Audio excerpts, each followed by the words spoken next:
Welcome to the Howie Silbiger Show on the True Talk Radio Network. Get in on the conversation. Call 1-877-669-1292.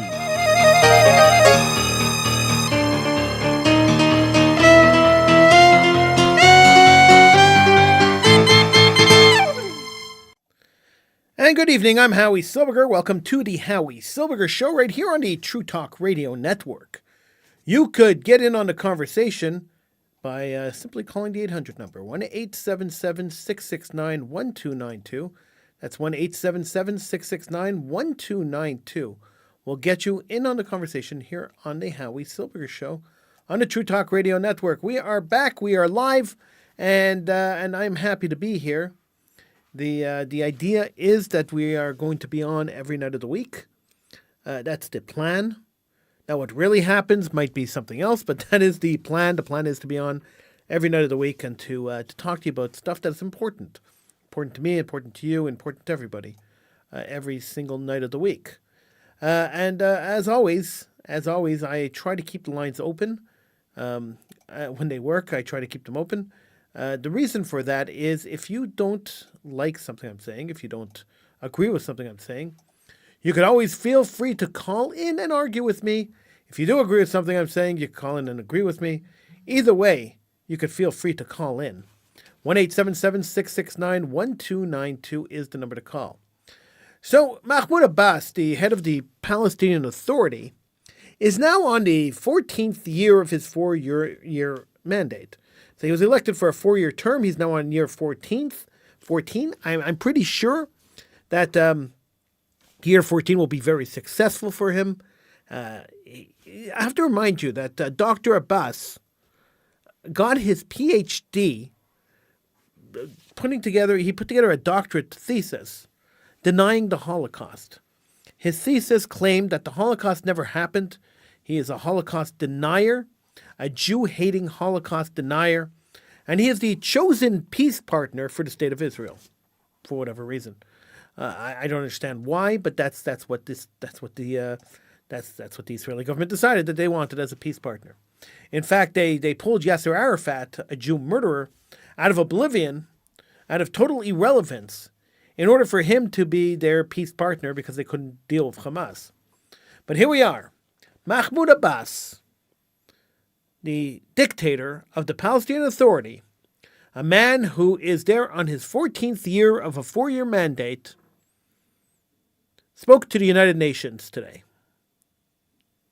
Now, you figure that a guy who's running an organization that has been trying to destroy Israel, trying to get Israel out of the Middle East since 1965, it's a long time, would finally say, all right, you know what, Israel's here to stay. Let's try to figure out how we're going to live and survive with it. Let's get what we can get.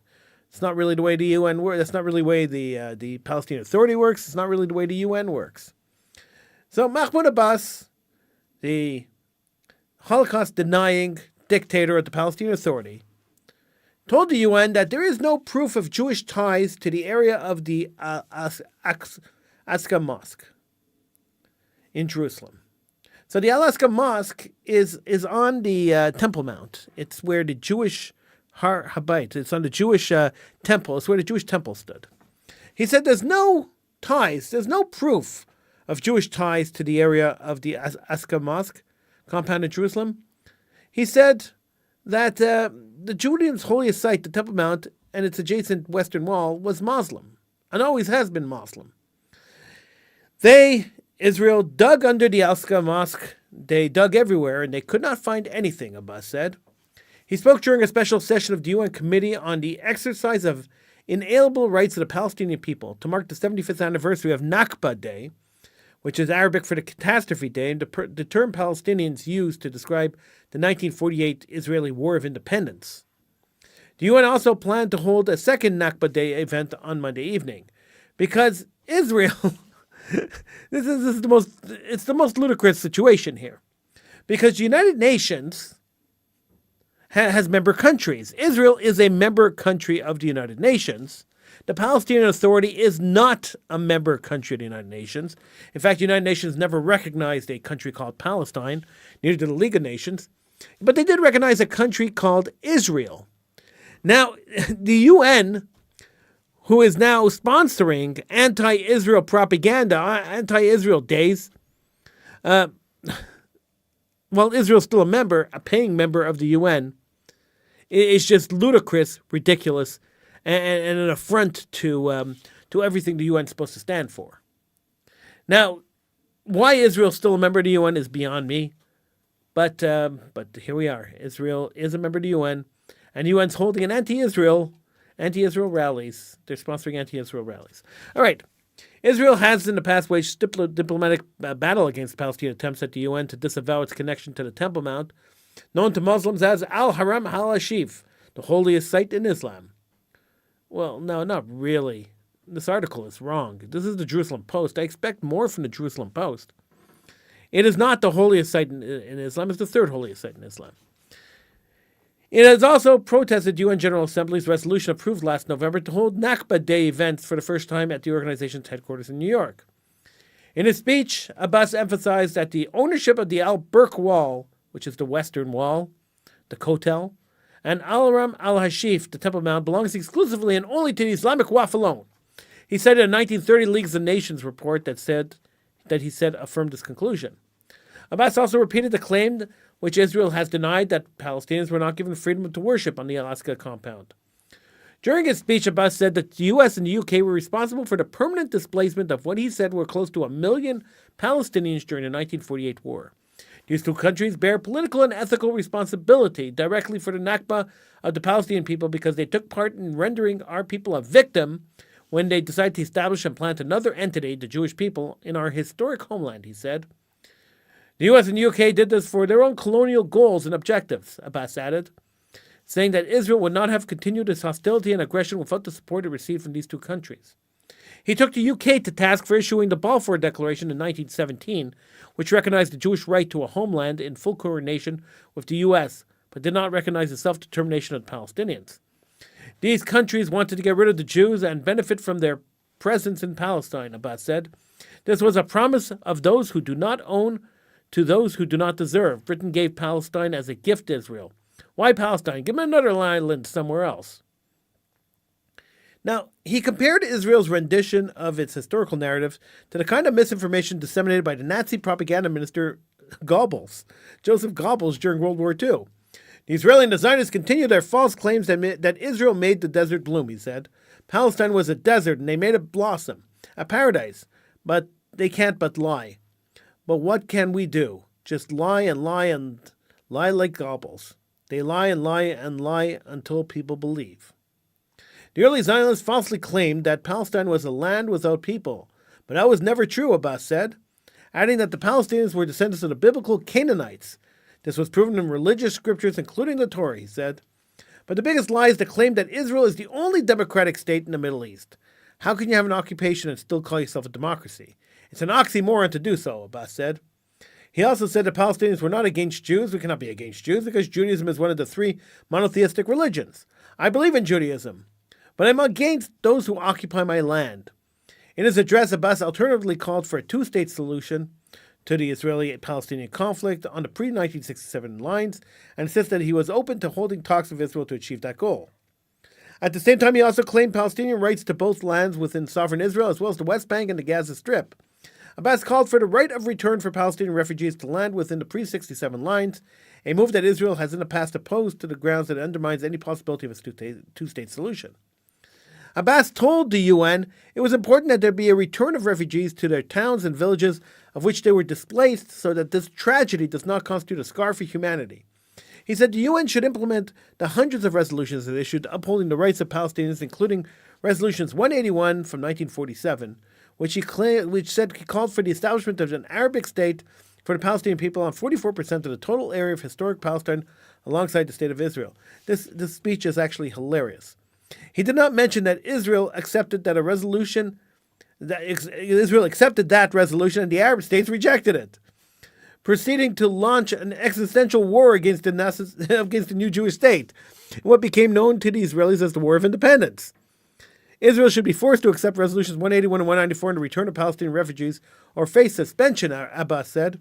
We demand today, officially, that UN must insist that Israel respect these resolutions or suspend Israel's membership in the UN, he said. Abbas reiterated his accusation that Israel has committed 50 massacres against the Palestinian people and that during the 1948 war, Israel has demolished 350 villages and displaced thousands of Palestinians. 957,000, he claims. The UN must recognize Palestine as a member state of the UN and provide that the Palestinians with international protection, he said. This is particularly true given that members of Prime Minister Benjamin Netanyahu's government, including Finance Minister Bezalel Smotrich and National Security Minister Itamar Ben-Gvir, have called for the displacement and expulsion of the Palestinians, Abbas said. Okay, so there's so much to unpack here, it's unbelievable.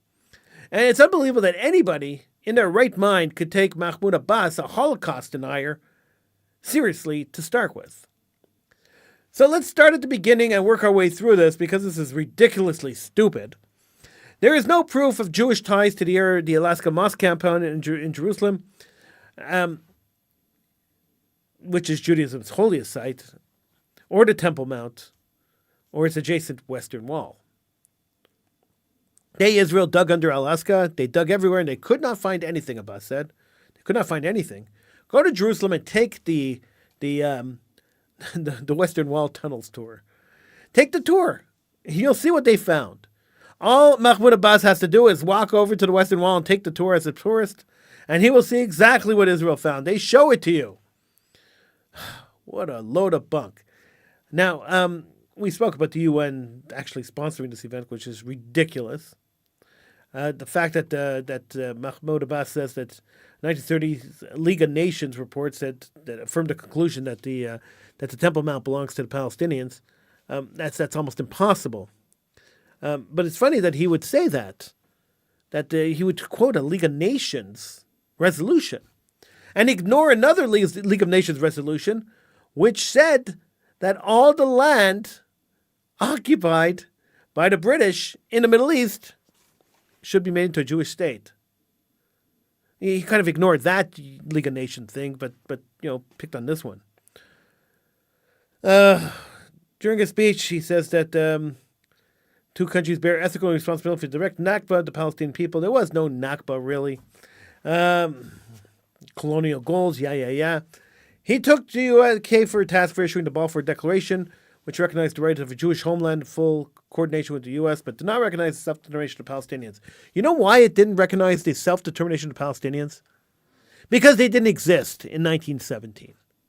That is the honest truth. They did not exist in 1917. The Palestinians, as a people, and I use people very loosely, came into being in 1963. What do you mean? What do you mean? The Palestinian Liberation Organization was founded to destroy Israel from the inside out. And it was founded in the early 60s, and they hired an Egyptian named Yasser Arafat to run it. And the object of it, which is the exact same objective as the BDS movement, the Boycott, Divestment, and Sanction movement, it's the exact same objective, to destroy Israel from the inside. So the PLO was created to rile up the Arabs that were living within the borders of the state of Israel so that they would attack Israelis internally, and then the PLO would attack externally as terrorists. And between the pressure of the external terrorism and the internal terrorism, Israel would collapse. It didn't work, but that was the idea behind it.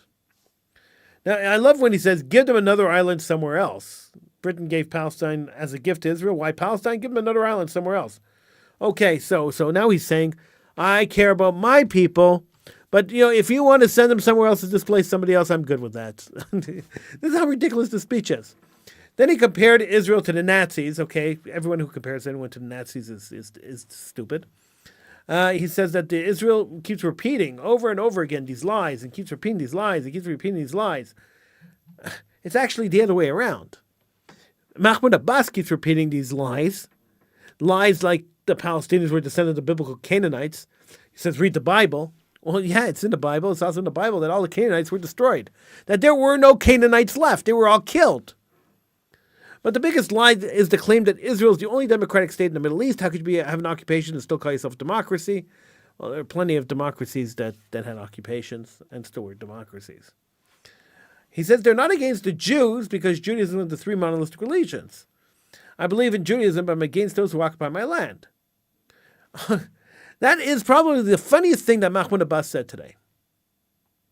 Because we all know that terrorism against Jews around the world, not just Israelis occupying his land, or so he claims, but Jews all over the world have faced terrorism from the Palestinian Authority, from the PLO.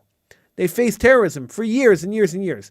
Tell me, Mahmoud Abbas, if it's only about land, and it's only about people occupying your land, why did the Popular Front for the Liberation of Palestine throw Leon Klinghoffer, a disabled Jew, off the cruise ship Achilles Laurel after they hijacked it? Why did they do that? He wasn't an Israeli, he was an American.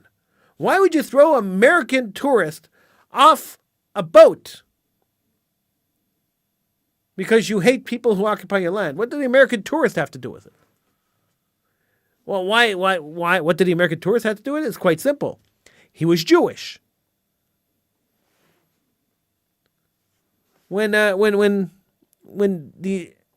Air France plane was hijacked and diverted to Entebbe, Uganda, why did the Palestinians that hijacked the plane check passports and take out everybody with a Jewish-sounding name and segregate them from the rest of the people? And only hold the Jewish-sounding name people hostage? Was it because they were Israelis? No. Some of them had French passports. Some of them had American passports. It was because they were Jewish. And when somebody goes and stabs a Jew or blows up a bus full of Jews in the Holy Land, and they're sent by you, Mahmoud Abbas, you pay for it, you send it, and they go and they blow up a place and they kill a bunch of Jews. How do you determine which of those Jews you killed are occupiers? Which of those Jews you killed are visitors? Which of those Jews you killed are just Jews who happen to be there? It is ridiculous. Your statements are ridiculous, and anybody who takes you seriously is a moron. An absolute, complete moron. Then you talk about Israel has to accept Resolution 181 from 1947. And this is where you went totally off the deep end, Mr. Abbas. This is where your argument just totally dies. Because the Jewish people accepted Resolution 181 when it was proposed in 1947. That was a partition plan. They accepted it. They wanted it. They begged the Palestinians, they begged the Arabs at the time, they weren't even called Palestinians because Palestinians didn't exist until the 1960s. They begged the Arabs at the time to accept Resolution 181 and create a two states there, an Arab state and a Jewish state. They had no problem with that. The Jews had no problem with that. But the Arabs didn't want a Jewish state in the middle of what used to be an Arab caliphate, because Islamic land is always Islamic forever and ever and ever and ever. And anybody who ever occupies that land, anybody who ever sets up a government in that land is an infidel. So the Arabs didn't want that. That's why they rejected it. The Jews accepted that resolution. The Arabs rejected it. And now to say the Jews have to accept it now, 75 years later, Mahmoud Abbas, go take a bath. Now, if the United Nations was an organization that had any integrity whatsoever, anything at all, they would not allow this kind of rhetoric to continue. But it's hard for them to stop it when they're actually sponsoring the anti-Israel event. So then one has to ask the question, and this is the main question, and you can call in if you want to get in on the conversation. Feel free to call in, 1-877-669-1292. So here's the main question. Israel knows that the United Nations is anti-Israel. There's no question about it. Nearly 100% of the resolutions passed at the UN Security Council condemn Israel. Don't condemn anybody else, only Israel. So Israel is quite aware that the United Nations hates Israel. Israel is quite aware that they're not really a welcome member of the United Nations. They're kind of forced to be a member. They're not really a welcome member. And Israel knows that if any of the countries in the United Nations decides that they were going to kill Israel, they were going to attack Israel, there would be no United Nations condemnations. There would be no help from the United Nations. The United Nations couldn't care less about Israel's survival. And this has been since the founding of the United Nations in the 1940s. Nothing has changed. The United Nations does not like Israel, does not care about Israel, couldn't care less if Israel exists or doesn't exist, even though it's a member state. And that's the honest truth. And we have to talk truth. We have to talk about honest truth. And that is the honest truth, that the United Nations couldn't give a damn.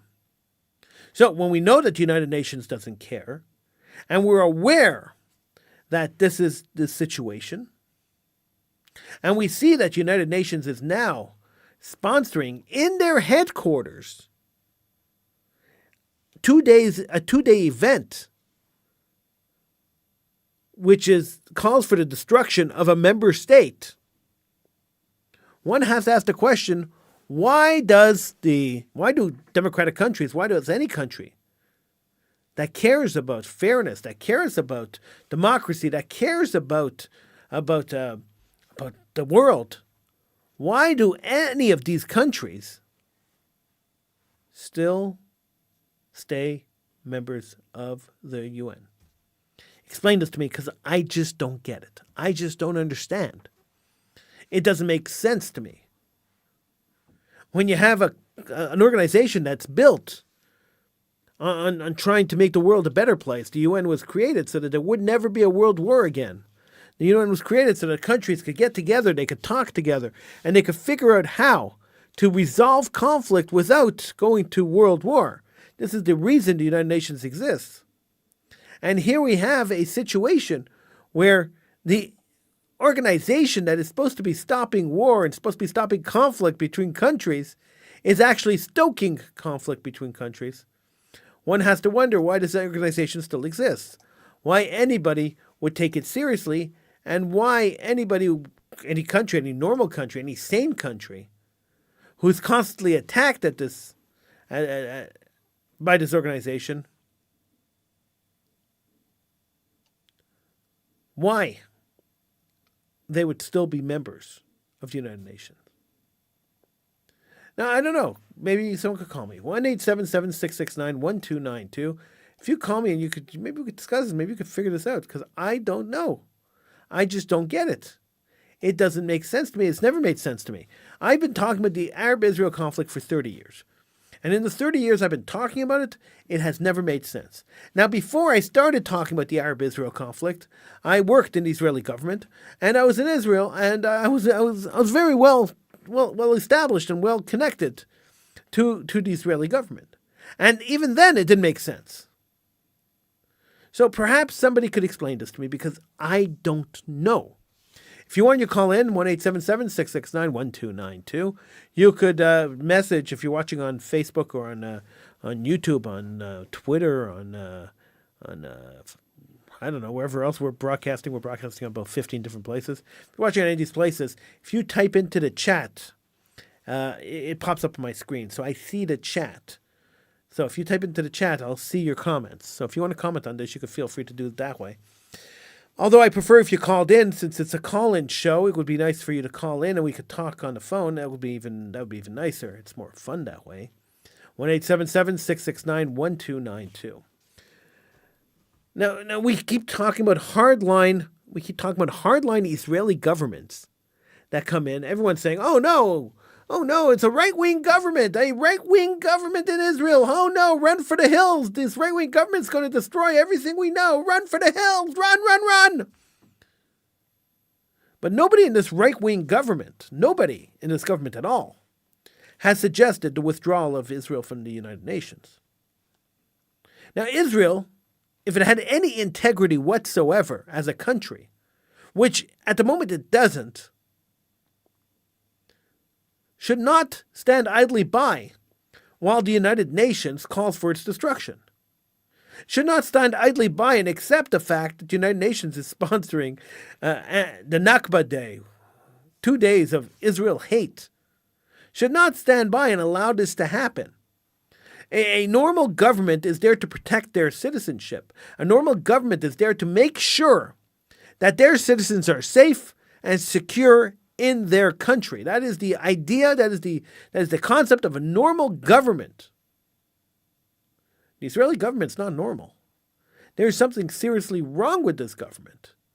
They are not protecting their citizenship. They are not doing what they are mandated to do. They are not doing what they were elected to do.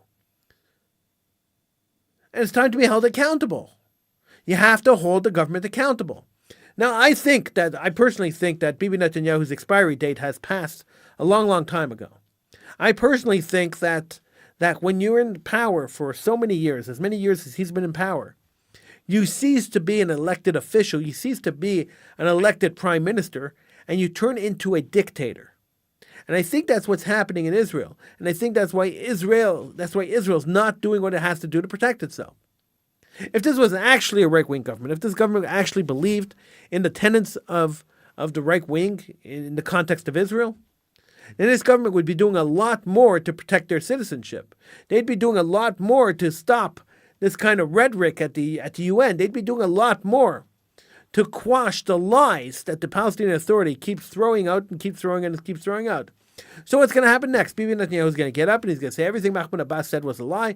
Half the world is going to walk out of the room. And he's going to talk to a mostly empty room. And he's going to keep talking and talking and talking and saying that it's all lies. And nobody's going to be there to listen. It's time for Bibi to go. I said this before the election. I said it after the election. It's time for Bibi to go. Unfortunately, there's not much there to replace him. There's not much in politicians to replace him. If you look around the world, most countries don't have any decent politicians. There's a reason for that too. The reason that decent people don't get into politics is quite simple. Nobody wants their name run through the mud. It's simple as that. Nobody wants their name run through the mud. And if you put your name up for public office, then the media, the public, everybody's going to run your name, your family, your wife, your children. Everything is going to be run into the mud.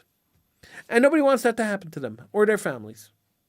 So decent people who have nothing to hide, people who don't really have much in skeletons in their closets. I mean, everybody has a little bit, but people don't have many skeletons in their closets.